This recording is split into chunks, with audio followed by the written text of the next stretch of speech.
Hey, this is Mitch from Castro Valley Fitness. How are you all doing today? In a little attempt to get back to some semblance of normal. For today's Friday workout, we've done some different things. Last week we went for a walk. We've done some different kind of back things and stretching things. Today, just want to do a good old-fashioned full body strength workout. So you're going to need a dumbbell or two dumbbells, whichever you got. If you only have one, that's fine. If you have two, that's fine too. So let's get to it. Okay, so the first exercise we're going to do is a dumbbell floor press. It's exactly like a dumbbell bench press, except you're lying on the floor instead of a bench. Pretty easy. So if you have two dumbbells, use both of those, one for each arm. If you have only one dumbbell, kettlebells work fine too. If you have only one kettlebell or dumbbell, then you'll do all your reps on one arm, and then you'll do all your reps on the other arm. Either one is fine. Just make your decision on which one you want to do. So what you're going to do when you're setting up for these, really important to set up correctly. It can be a weird exercise to set up. So the way I like to do it is I kind of sit up. I bring the dumbbells and just kind of lay them on my legs a little bit, and then I lean back, and I'm ready to go. And then from here, I'm going to squeeze my shoulder blades a little bit behind me, and I'm going to press. I'm going to bring my elbows all the way down to the floor, press up to the ceiling. But if you notice, I'm keeping my upper body kind of my upper back kind of squeezed together into the floor. What I don't want to do is when I'm pressing, wind up like this. Okay? I want to make sure that I'm keeping this little arch here, which is going to help protect my shoulders, keep the weight and the emphasis where I want it. Okay? So that is a dumbbell floor press. Okay, so the next exercise we're going to do is a dumbbell row. Again, so I'm going to show you the two-arm version. If you only have one dumbbell or kettlebell, that's fine. Just do one arm at a time. The setup for this is very important. Okay, so what I do not want to do is just kind of round over here. What I want to do when I'm setting up for this is I want to make sure my feet are even and both of my feet are pointing straight ahead. I'm going to push my hips back, keeping my back straight. So I feel a little strain in my hamstrings right now, and that's what I want to feel, because what I don't want to do is set up like this. Okay? This is going to put all the tension on the low back, which I don't want. So again, push your hips back, grab my dumbbells, and I row. Boom, right there. When I am rowing, it's very important that you do not think of your rows as an arm exercise. I say this every time I teach someone to row. Rows are not an arm exercise. Rows are an upper back exercise. Your lats right here and in a little bit. Can't reach quite that far. So when I am rowing, I'm not thinking about initiating the movement with my hands. If I initiate that movement with my hands, I wind up in this kind of a position. I'm just doing this. And if you notice, my upper back is not moving at all from here back. It's not moving. I want to initiate the movement with my lats right here. Boom.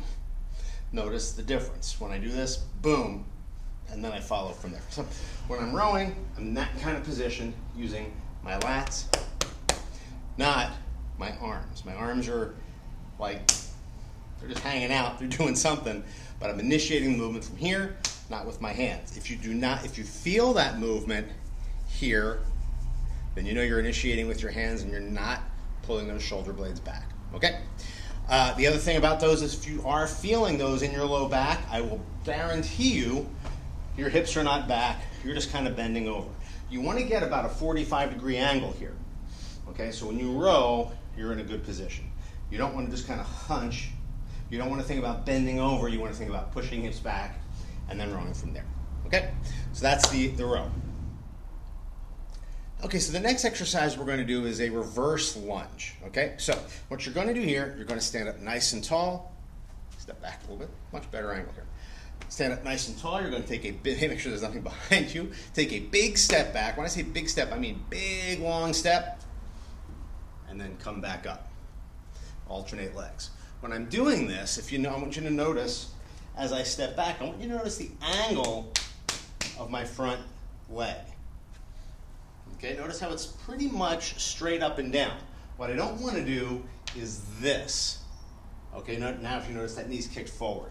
When that knee kicks forward, all my body's tension goes right into that knee. We don't want that. What we want is more tension coming from the hips the hamstrings, and the glutes. Okay? So the way I like to think about that is when I'm stepping back, I'm trying to keep all my weight on the heel of my front foot. Okay, obviously it's not all going to go there, but I want to keep the vast majority of my weight on the heel of my front foot. Step back, come forward. That was not a good lunge. I'm going to do that one more time. Step back, come forward. And then alternate. Same thing. Heel of my front foot, come forward. The other thing is I want to make sure I'm finding a spot straight ahead and I'm keeping my eyes on that spot. I do not want to do this.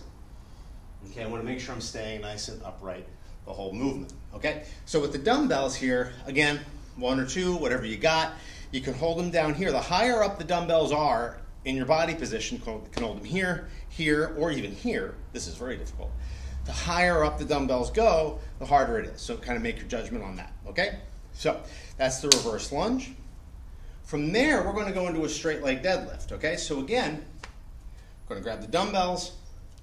A couple of things very important here. Make sure my feet are pointing straight ahead. The setup to this is pretty much identical to the setup of the row as far as where I'm going to bring my hips. It's just that that's going to be the whole movement there. So I'm going to hold the weight at arm's length, make sure my feet are straight ahead. From here, I'm just going to push my hips back, come back up. Push my hips back, come back up. Very important that you think of this as a push back with the hips, not a bend over. So a push back with the hips is going to look like this. So if you notice, basically my upper body does not change. The angle of my upper body changes, but the position of particularly my low back does not change. If I bend over, this is what I get. I get this kind of a thing, where most of the movement is now coming from my back, not from my hips, okay? So with this one, we want to hold the weights at arm's length, 1 or 2, however you go, okay? So that is the straight leg dead. By the way, you're going to feel that mostly in the hamstrings, maybe the glutes a little bit at the top. That's what we're looking for there, okay? Okay, so we're going to finish this first part of the circuit with what we call either a dumbbell rack walk or a waiter's walk. So what that means is depending on the weight of the dumbbells that you're going to use, you're either going to hold them here for the rack walk or overhead for the waiter's walk. So let me kind of show you that setup. Okay, boom. And again, 1 arm or 2, depends on what you got. We're going to talk about rep ranges in just a second. So when we're setting up for the rack walk, just like this, okay? And very important when you're setting up here that you're not shrugging those shoulders. I like to think of my whole upper body kind of shoulder complex as one unit, shoulder all the way to my hand. So when that weight gets in my hand, it's going to help kind of pull everything down, lock it into place. Think of it almost like you're packing your shoulders into the joint itself, okay? Shoulders are kind of a ball and socket joint. There's the socket and then the arm with the ball there. We're trying to pack it in as tight as we can as we do that. And then we're just going to walk around, okay? Keep that position, stay nice and tall, eyes straight ahead. If you can do it, we're going to do a waiter's walk. So a waiter's walk, you're going to hold it here, overhead. My hands are out of the frame, but they are still attached. So again, we want to keep that idea of that packing the shoulder in place here. So let the weight kind of push your shoulder, your arms into that shoulder socket. And again, walk around, keep your eyes straight ahead. The key with the waiter's walk, even more than the rack walk, is with your arms overhead. If you don't have real good mobility in your shoulder, you're going to overarch your back. So you might start to feel something here. If you feel that, bring the weight down and use the rack walk instead. You do need a fair amount of good shoulder mobility to do the waiter's walk correctly. So just kind of keep that in mind, okay? So having said all that, we're going to do one more exercise for our little cardio portion at the end, but I want to talk about rep ranges real quick. I want you to pick out your rep ranges today, okay? So what I want you to do is pick out, whatever dumbbells you have access to. The weight of those is going to determine your rep range, okay? So I want you to go pretty much as many reps as you can do with good form for your sets, okay? So, if you have a wide selection of dumbbells, then, you can do anything from 6 to 12 or whatever. A lot of people just have a couple of sets, so that's what's going to determine. So, if you can knock out 15 or 16 reps fairly easily, that's, I want you to just kind of keep going until you're getting tired, because if you can knock out a whole bunch of reps, doing 6 or 8 isn't going to do much for you. The last few reps of each set should be very challenging, okay? Now, you don't want to necessarily go to the point where you can't do any more. That's good to do sometimes, but not all the time. So you can cut it like a rep or 2 short, but if you feel like you're kind of finishing up what you feel your set might be, and you can still knock off another 5 or 6 reps, you're not doing enough. Do more reps there, okay? But if you have a wide selection of dumbbells, and try to get something that's going to give you about 8 or 10 reps for the stuff that we're doing today, okay? And then for the walks, you're just going to kind of, it depends on, again, how much room you have. Try to walk around for about maybe 30 seconds, as much as you can, whether it's you're in your living room, your backyard, whatever you're going to do. Okay, so to finish up the workout today, we're going to do what we call get-ups. Now, in the video a few weeks back, we did Turkish get-ups. It's not necessarily what this is, similar in a way, but all I want you to do is you're going to start standing position, you're going to get yourself down on the floor on your back, and then you're going to get back up, okay? Then you're going to get back, you're going to get on the floor on your belly, and then you're going to get back up, okay? Very simple. We're going to do 4 rounds of these, so you can either do it timed, you can either do 30 seconds on, 15 seconds off, or just do, about 7 or 8 get-ups, depending on kind of how you do them.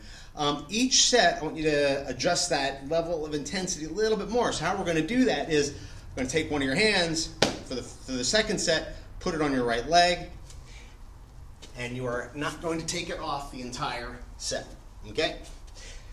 So you can do, it's really up to your imagination what you can do here. You can put your hand here, put your hand here, put your hands like this, like this, like this, however you want to do it. It's up to your imagination, but challenge yourself a little bit with this. The thing about get-ups is they're very easy to understand how to do. They're harder to do when you're doing them kind of in a whole bunch in a row. But they're a very important exercise. We have a lot of people in the gym do that, and let me tell you, the day that you can't do get-ups is a bad day indeed, especially when you need to do one, if you know what I'm saying. So last thing about the setup of the circuit that we're doing, sorry to kind of bring it back to that, we're going to do what we call supersets, which means one exercise into another exercise, then you're going to rest. That's going to be your whole set. So we're going to do a set of floor press, a set of rows, then rest, then go back to the floor press, etc. Going to do 4 sets there. Then we're going to do our reverse lunge and our straight leg deadlift, alternating as a superset, 4 sets there. And then we're going to do the rack / or waiter's walks by themselves, and then we're going to do the get-ups by themselves, okay? So do 3 sets of each other, 3 sets of the rack waiter's walks, 4 sets of the get-ups. Again, this is all adjustable depending on what you got going on, how much time you have in your day, and all those kinds of things. So let me know if you have any questions, and I will talk to you soon.